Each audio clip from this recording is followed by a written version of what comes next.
తీసుకొని చెప్పిండు, అమ్మా మనం ఒకరిద్దరిని కంటే మన జీవితం ఒకరిద్దరికే సరిపోతుంది, వాళ్ళకి సేవ చేయడానికే సరిపోతుంది, వాళ్ళకు సంపాదించడానికే సరిపోతుంది. కాబట్టి మనం అట్లా కాదు, ఈ దేశంలో కోటాను కోట్ల మంది కోసం పనిచేద్దాం, ఈ దేశంలో కోటాను కోట్ల మంది కోసం బీజాలు వేద్దాం, ఈ దేశంలో కోటాను కోట్ల మంది కోసం అక్షరాలు నాటుదాం, ఈ దేశంలో కోటాను కోట్ల కోసం విజ్ఞానాన్ని ముందర పెడదామని చెప్పేసి ఆయన భార్య చెప్పాడు.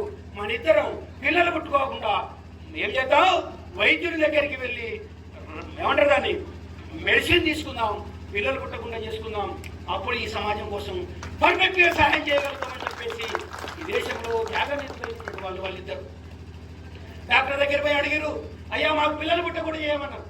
అప్పుడు వాళ్ళు ఏం చేశారు, డాక్టరు ఆకుపస రాసి కడుపులోకి తాగిపిస్తే పిల్లలు పుట్టకుండా అయ్యారు. వాళ్ళకి మీరు చేస్తారా త్యాగం?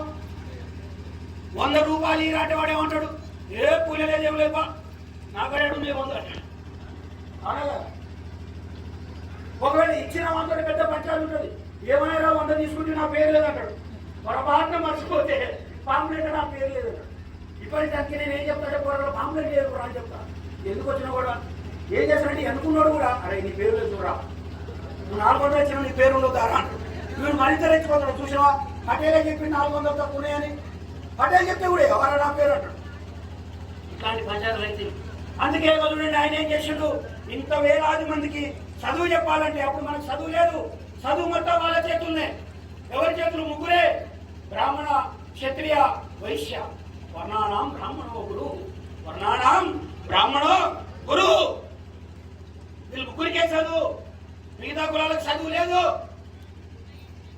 బ్రాహ్మణో అస్య ముఖమాసిత్ బాహురాజన్యకుతాః గురు తదస్య యద్వైషః పరవాగాభ్యాం శూద్రా న జాయతే. ఏం చెప్పాడు శాస్త్రంలో? బ్రాహ్మణో అస్య ముఖమాసిత్, బ్రాహ్మణుడు ముఖంలో పుట్టిండు, బ్రహ్మదేవుని ముఖంలో పాపరాయణ పుట్టిండట. బాహురాజన్యకుతాః, భుజాల నుంచి క్షత్రియులు పుట్టినట. గురు తదస్య యద్వైషః, తొడల నుంచి కోపటోలు పుట్టినట. పరవాగాభ్యాం శూద్రా న జాయతే, కాళ్ళలో నుంచి శూద్రుడు పుట్టినట.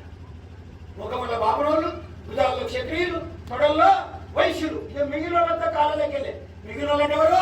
రెడ్డి, వెల్మ, కమ్మ, మున్నూరు కాపు, ముదిరాజు, తెనుగు, సాగలి, మంగలి, కమ్మరి, కుమ్మరి, యానాది, ఎరుకల, సవర, ఎనిమిది చెప్పాలి. అన్ని కులాలు, పద్మశాలి, మేరీ, ఎన్ని కులాలు ఉంటే వాళ్ళందరినీ మీరు కాళ్ళకెళ్ళి పుట్టిరు. అందుకే చదువుని చేతిలో పెట్టుకున్నాడు, బానిసల్ని చేశాడు. ఆ దానికోసమే మహాత్మా జ్యోతిరావు పూలే తన పిల్లలు లేకుండా తను తన భార్య ఈ దేశంలో బానిసత్వానికి కారణం ఏమిటి అంటే వాళ్ళకు చదువు లేకపోవడమే.